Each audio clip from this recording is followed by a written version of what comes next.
What you just saw there was me getting absolutely molested in my second tournament.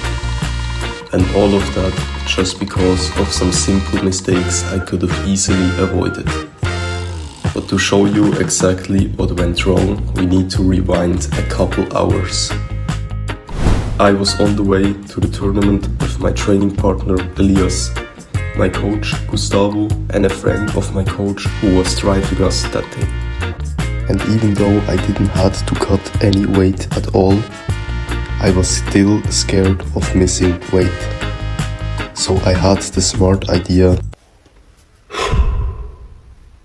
to not eat or drink anything at all.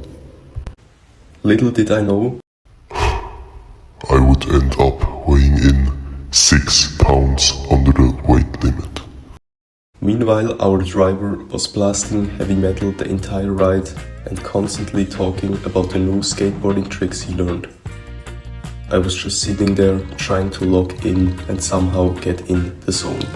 Every now and then we were blessed with a random life lesson from our driver. He would look back at us and scream, "We ride till we die." Like, what the fuck do you even mean? By the time we got there, mentally I just wasn't where I needed to be. After arriving, I immediately rushed to the weigh-in area, since everyone had to weigh in 1 hour before their first match. We were already running late, which made it even better when I had to then stand in line for another full hour.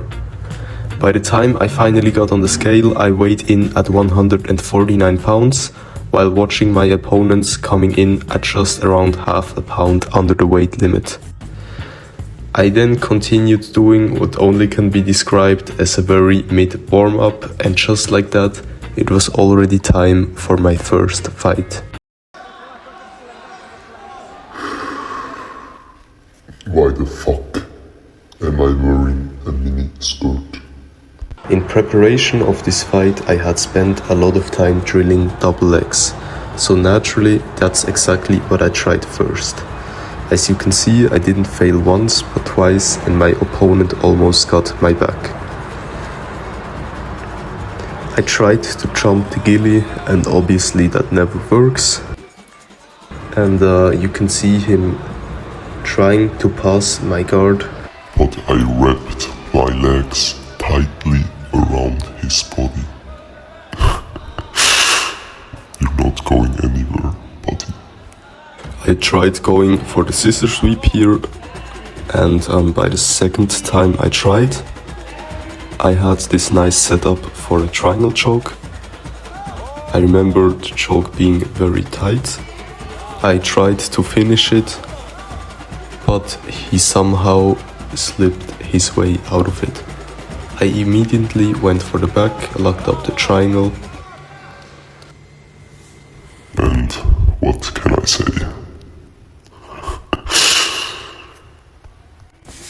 After completing round 1 of the tournament, it was time for round 2. This is where I would face the big molester. So we start the match, and naturally I open with some highly professional hand fighting. I'm looking for collar ties, wrist control, basically trying to establish anything at all. I do manage to get the collar tie here, but he immediately turns it against me and hits me with this super nice takedown. Later in the fight, we found ourselves back on the feet. That's when I went for the technique, where I was known for perfecting it by drilling it over and over again in training. You guessed it. The oil check. He then was somehow able to slip his way out of it and immediately went for my back. And what the fuck is he even doing here? I tried to not get molested and rolled away, but he immediately locked up the body triangle. I then made the crucial mistake to not tuck my neck in, which gave him the opportunity to lock in a deep rear naked choke. I was forced to tap.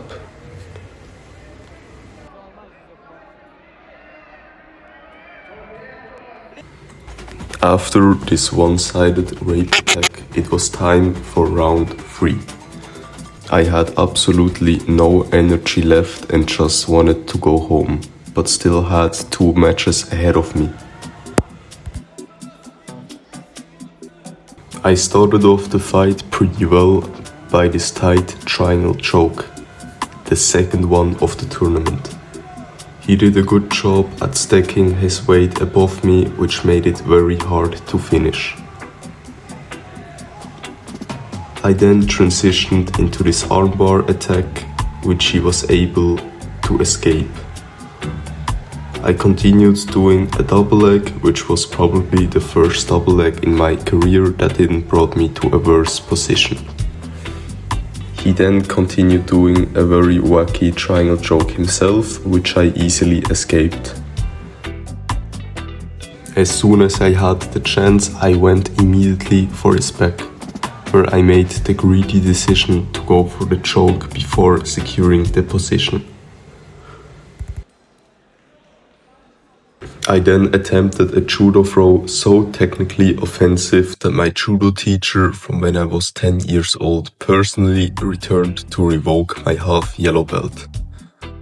And just to confirm he had made the right decision, I followed it up with a katakatami game so disastrously bad that I somehow became one of the few people in history to get choked out while being in the dominant position.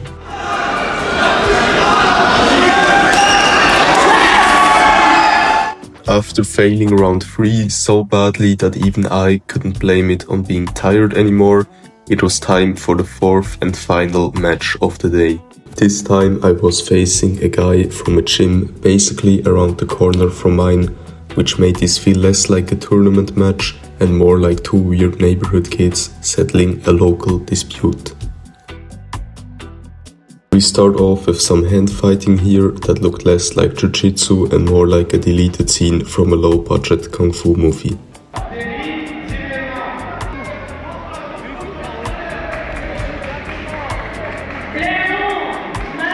After hitting a sweep that had absolutely no business working, I end up in this mounted triangle position, and just to stay consistent with the theme of my life and this tournament, I fail to finish.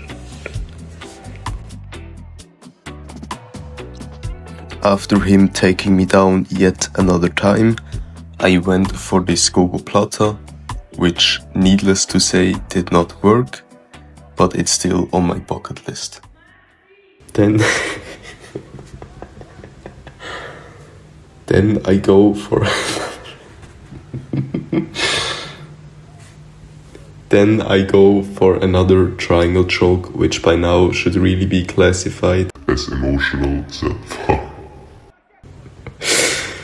That fails too. Back in full guard, I managed to create an angle and then hit a surprisingly clean scissor sweep. Probably the most legitimate technique I landed all day. From there I locked up a head and arm choke and moved into side control, where I did this weird little twerk session. And somehow, against all the odds and several questionable decisions, I actually win the match. A beautiful ending to a day that was for the most part all an organized collapse. Much respect to my opponents though, great fight, thank you. But my journey is far from over. This is where the comeback begins. Tune in for the next episodes on my road to the ADCC Swiss Championships.